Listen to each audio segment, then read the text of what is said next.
नमस्कार, मी प्राध्यापक डॉक्टर सतीश कदम. गाळीव इतिहासमध्ये आपले स्वागत आहे. आजचा आपला विषय आहे छत्रपती शिवराय आणि त्यांच्या घराण्याकडून पंढरपूरच्या विठ्ठलाला व तिथं असणाऱ्या पुजाऱ्यांना दिलेली काही दानपत्रे, अभयपत्रे. त्यानुसार पंढरपूरचा विठोबा म्हटलं की मध्ययुगीन कालखंडामध्ये अतिशय धामधुमीचा परिसर राहिलेला भाग. त्यानुसार पंढरपूर जिथं सतत परकीय आक्रमणं किंवा शत्रू यांच्याकडून झालेली आक्रमणं, त्याचबरोबर स्वकीयांनी दिलेला त्रास हा सुद्धा महत्त्वाचा आहे. आणि याच्याकरता छत्रपतीकडं वारंवार त्याच्या तक्रारी गेलेल्या आहेत. एवढंच नाही तर खुद्द छत्रपती शिवाजी महाराजाकडे त्या कालखंडामध्ये इथल्या पुजाऱ्यांनी काही आपल्या जी तक्रारी असतील त्या तक्रारी मांडलेत. अशी आपल्याला 2-3 पत्र या ठिकाणी पाहिजेत. तर ती पत्र छत्रपती घराण्याची जी काही कागदपत्रे असेल, पंढरपूर संशोधन मंडळ 1957-58ला पंढरपूरमध्ये पंढरपूर संशोधन मंडळ होते. त्याचे जे कार्यवाहक आहेत शंकर रामचंद्र बडवे यांनी विश्वनाथ गोपाळ बडवे आणि बाबुराव बडवे पाटील यांच्याकडून ही जी काही 2-3 कागदपत्र जमा केली होती. तर त्या कागदपत्राचा या ठिकाणी आपण सार सांगतोय. तर त्याच्यामध्ये पहिलं जे पत्र आहे ते खुद्द छत्रपती शिवाजी महाराजांचं पत्र आहे. तर त्या शिवाजी महाराजांच्या पत्रांचा जो तारीख आहे शके 1599 आषाढ शुद्ध पौर्णिमा आणि त्याची इंग्रजी तारीख आहे 4 जुलै 1677. म्हणजे शिवरायांचा राज्याभिषेक झाल्यानंतर लगेचच आहे. तर त्या पत्राचा ज्यावेळेस इथं त्याच्यातला जर महिना आपण घेतला, पत्र फार लांब आहे आणि अपूर्ण आहे. महत्वाचं शके 1594 आषाढ शुद्ध दशमी म्हणजे आषाढी एकादशीच्या आदल्या दिवशी पुजारी शिवरायांना सांगतायत की देव बाहेर काढून पूजेस मांडला. पूजेची सामग्री गुरुसाळ्यावरून त्या ठिकाणी आणली. म्हणजे पंढरपूरच्या बाजूचं गुरुसाळा नावाचं गाव आहे, तिथून आम्ही सामग्री आणली, दुसऱ्या दिवशी पूजा मांडली, अशा प्रकारचा उल्लेख आहे. दरम्यान मोगलांचे राऊत म्हणजेच सैनिक येऊन चिंचोली गाव जे आहे बाजूचं, तिथली गुरे आणि बैले त्यांनी पळून नेलेली आहेत.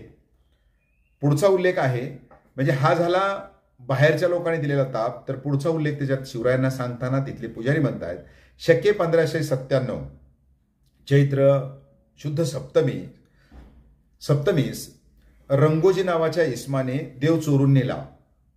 म्हणजे गावचाच कोणी तर रंगोजी नावाचा तिथं दिसतोय, तर त्यांनी हा देव चोरून नेला आणि त्यामुळं जी काही त्याला पैसे देऊन तिथल्या असणाऱ्या पुजाऱ्यांनी त्याचं घर खणून, म्हणून म्हणजे खणेचा अर्थ होतो की त्याच्यावर आक्रमण करून त्याच्यावर जबरदस्ती करून पुन्हा देव माघारी आणला. आणि याच्या कामामध्ये रघवा बिडवे, भांजी बिडवे यांनी म्हणजे पुढाकार घेतला आणि पूजेची व्यवस्था केली, अशा प्रकारचा उल्लेख त्याच्यामध्ये आलेला आहे. तर तशा रीतीने एकंदर पुढे ते सांगतायत की शत्रूच्या त्रासामुळे पादुका मांडून पूजा अर्चित चालू केल्याचे. म्हणजे एकंदर हे पत्र जरी अपूर्ण असलं तर त्याच्यामध्ये मेन मायना असा आहे की इथं वारंवार परकीयाचाही त्रास होतोय आणि रंगोजी सारखी जी काही माणसं आहेत तर ते सुद्धा देव चोरून नेत आहेत. म्हणजे किती विरोधाभास आणि किती दुर्दैवाची बाब आहे. तर तशा या असणाऱ्या लोकांमुळं म्हणजे पंढरपूरला सारखाच उपसर्ग त्या ठिकाणी पोहोचलेला आपल्याला दिसतोय. तर हे झालं शिवरायांचं त्याच्यावर काय उत्तर मिळालं हे काही पत्र आपल्याला उपलब्ध नाही आहे. मात्र शिवरायांच्या नंतर त्यांचे जे द्वितीय पुत्र आहेत छत्रपती राजाराम महाराज यांनी मात्र तिथल्या असणाऱ्या पुजाऱ्याकरता कौलनामा किंवा अभयपत्र दिलं आहे. तर त्या पत्राची म्हणजे छत्रपती राजाराम महाराजांचे हे पत्र आहे. तर ते पत्र आहे शके 1616 वैशाख शुद्ध नवमी वार सोमवार, म्हणजेच 23 एप्रिल 1694चं पत्र आहे. तर त्या पत्रावर छत्रपती राजाराम महाराजांचा शिक्का आहे आणि डाव्या बाजूला ज्यांचे प्रधान असतील त्यांचाही शिक्का त्या ठिकाणी आहे. तर त्यानुसार ते या पत्राचा मायना असा आहे. अभयपत्र देताना स्वस्ते श्री राज्याभिषेक सके 20 भाम नाम समस्तरे वैशाख शुद्ध नवमी इंदुवासरे क्षत्रिय कुलावंत श्री राजाराम छत्रपती यांनी जीवाजी व सूर्याजी पाटील कुलकर्णी म्हणजे तिथं असणारे देगाव म्हणजे तालुका मोहोळ म्हणजे आजचं पंढरपूरच्या जवळ असणारं देगाव, तर त्या असणाऱ्या देगावला हे अभयपत्र दिलेले आहे. तर अभयपत्र ऐसा जे म्हणजे अभयपत्राचा उल्लेख असा आहे गोपाळ विठ्ठल बडवे क्षेत्र पंढरपूर याने हुजूर येऊन विदित केले की, म्हणजे हे जे बडवे आहेत, गोपाळ बडवे यांनी हुजूर येऊन विदित केले, म्हणजे आम्हाला प्रत्यक्षात येऊन सांगितले की पंढरपूर क्षेत्री जे समयी तांबरांचा गलबला होता तेव्हा श्रीच्या मूर्ती क्षेत्रीहून काढून, म्हणजे तिथून काढून मौजिरी मजकुरी घेऊन ठेवीत असतो. अशाच गावास स्वामीचे लष्कराचा उपद्रव होऊ लागतो. म्हणजे त्यांनी सांगितलेलं आहे या असणाऱ्या बडवेनी, गोपाळ बडवे, की आम्ही जसजसं का त्रास झाला पंढरपूरच्या त्या तीर्थक्षेत्रास, तिथली मूर्ती काढून जे देगाव आहे जिवाजी व सूर्याजी पाटलाकडे तिथं नेतोय. आणि त्यावेळेला तिथं नेल्यानंतर, म्हणजेच त्या देगावला नेल्यानंतर आपलं असणारी जी काही लष्कर असेल, लष्कराकडून काही वेळेला जात येत असताना आम्हाला उपसर्ग झालेला आहे, म्हणजे त्रास झालेला आहे, अशा प्रकारची तक्रार या असणाऱ्या बडवेनी छत्रपती राजाराम महाराजाकडे त्या ठिकाणी केलेली आहे. तरी म्हणजे केलेली आहे की आम्हाला उपद्रव लागतो, तरी स्वामींनी गावच्या लोकांस अभयपत्र सादर करून लष्कराचा उपसर्ग मौजे मजकुरास न लागे ऐसे केले पाहिजे. म्हणजेच ते म्हणतायत, विनंती करतायत महाराजाकडे, छत्रपती राजाराम महाराजाकडे, की यांचा उपसर्ग लागू नये, यांचा त्रास होऊ नये, अशा प्रकारच्या सूचना तुम्ही आपल्या लष्कराला द्याव्यात, असं त्याच्यामध्ये वर्णन केलेलं आहे. त्यानुसार तुम्हास अभयपत्र देत आहे. म्हणजेच राजाराम महाराज आता पुढे म्हणतायत की तुम्हाला अभयपत्र सादर केले ऐसे जी मौजे मजकुरास पंढरपुरास श्रीच्या मूर्ती बडवे आणून ठेवीत असतात, तैस्यास गलबल्याचा प्रसंगी आणून ठेवतील तरी ठेवू देत जाणे. लष्कराच्या लोकास आज्ञापत्र सादर केले, त्याचा काही उपसर्ग लागणार नाही. म्हणजे आता बडव्याला ते सांगताय की तुम्ही काळजी करू नका, आता कुठल्याही प्रकारचं, म्हणजे मराठ्यांचं सैन्य जाता येता किंवा अन्य कारणास्तव जर त्रास देत असेल तर आता त्यांचा बंदोबस्त केलेला आहे. त्यांना स्पष्ट सूचना देण्यात आली आहे की त्यामुळं तुम्ही निश्चित राहा, कुठल्याही प्रकारची काळजी करण्याची गरज नाही.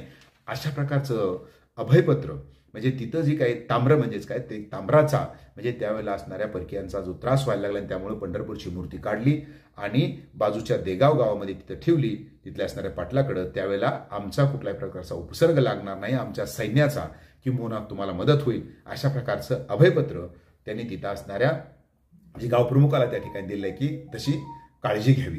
आणि तिसरं जे पत्र आहे ते आहे म्हणजेच संभाजी महाराजांचे पुत्र शिवरायांची जे नातू आहेत, तर ते छत्रपती शाहू महाराजांचं पत्र आहे. तर त्या पत्राची तारीख आहे शके 1638, मार्गशीर्ष शुद्ध द्वादशी, 15 नोव्हेंबर 1716चं पत्र आहे. तर त्याच्यामध्ये तेच आहे, शाहू महाराजांचा शिक्का आहे त्या पत्रावर आणि बाजूला प्रधानाचा शिक्का आहे. तर तिथं सांगतायत ते शाहू महाराजांनी तशाच प्रकारचं अभयपत्र आहे. स्वस्ती श्री राज्याभिषेक शके 43 दुर्मुख संवत्सरे मार्गशीर्ष शुद्ध द्वादशी गुरुवासरे क्षत्रिय कुलामतस श्री राजा शाहू छत्रपती स्वामी यांनी समस्त ब्राह्मण पुजारी बडवे व मोकादम शेटे महाजन वाणी उद्मी क्षेत्रवासी क्षेत्र पंढरपूर याशी दिले अभयपत्र. म्हणजे तिथं असणाऱ्या सर्व मानकऱ्यांना शाहू महाराजांनी दानपत्र दिलं आहे, अभयपत्र दिलं आहे. त्याच्यामध्ये ते म्हणतात, ऐसे जे स्वामीची स्वारी या प्रांती झाली आहे. म्हणजे स्वतः स्वामी इथं शाहू महाराज या परिसरामध्ये स्वारीवर आले असता क्षेत्रास उपसर्ग लागेल म्हणून तुम्ही भय धरता ते वर्तमान विदित झाले. म्हणजे तुम्ही आम्हाला सांगताय की इथं वारंवार आमच्यावर अन्याय होत आहेत, स्वतः येऊन तुम्ही समक्ष भेटलात आणि तशा प्रकारची आमच्याकडे तक्रार केली, हे वर्तमान विदित झाले. त्यावरून स्वामी कृपाळू होऊन हे अभयपत्र सादर केले. असे तरी तुम्ही कोणीही भय न करता गावावर राहणे, कोण्याविषयी उपसर्ग लागणार नाही याचे अभयपत्र देण्यात आले. म्हणजे या असणाऱ्या पुजारीने सांगितलेलं आहे की इथं आम्हाला जे त्रास होतोय, तर शाहू महाराज म्हणतायत की आता तुम्ही चिंता अजिबात करू नका की कुठल्याही प्रकारचा त्रास कुणापासून तुम्हाला होणार नाही, याचं आम्ही अभयपत्र देतोय, त्याच्याकरता तुम्ही गाव सोडू नका, अशा प्रकारचा उल्लेख या पत्रामध्ये आहे. तर अशा रीतीनं म्हणजे पंढरपूरच्या विठ्ठलाला ज्या ज्या वेळेला उपसर्ग पोहोचेल त्या त्यावेळेला छत्रपती घराणं धावून आलेलं दिसतंय. त्यामध्ये खास करून आपण आत्ताच पाहिलं की छत्रपती थोरले जी काही शाहू आपलं शिवाजी महाराज असतील, त्याच्यानंतर त्यांचे पुत्र राजाराम महाराजांनी अभयपत्र दिलेलं आहे. आणि तिसरं जे पत्र असेल तर ते आहे छत्रपती सातारचे शाहू महाराजांनी पत्र दिले, संभाजी पुत्र आहेत ते. तर त्यामुळं की या छत्रपती घराण्याचं जरी हा परिसर आपल्या ताब्यात नसला तरी सुद्धा याचं लक्ष आहे, या असणाऱ्या समस्त वारकरी संप्रदायाकडे लक्ष आहे. आणि त्याचबरोबर तिथं असणारी जी बाकीची मंडळी त्यांच्याकडे या ठिकाणी लक्ष असं आपल्याला दिसतंय. त्यामुळं हे जे काही महाराष्ट्राचं आराध्य दैवत श्री क्षेत्र पंढरपूर, त्या पंढरपूरवर या छत्रपती घराण्याचं कशा प्रकारचं लक्ष होतं, कशा प्रकारचं त्या ठिकाणी ते लक्ष ठेवून होते, हे याच्यातून दिसतंय. हा व्हिडिओ आपल्याला कसा वाटला निश्चित सांगा, आपल्या सूचना सांगा, लाईक करा, कमेंट्स करा आणि त्याचबरोबर ज्यांनी सबस्क्राईब केलं नसेल त्यांनी सबस्क्राईब करायला विसरू नका. धन्यवाद.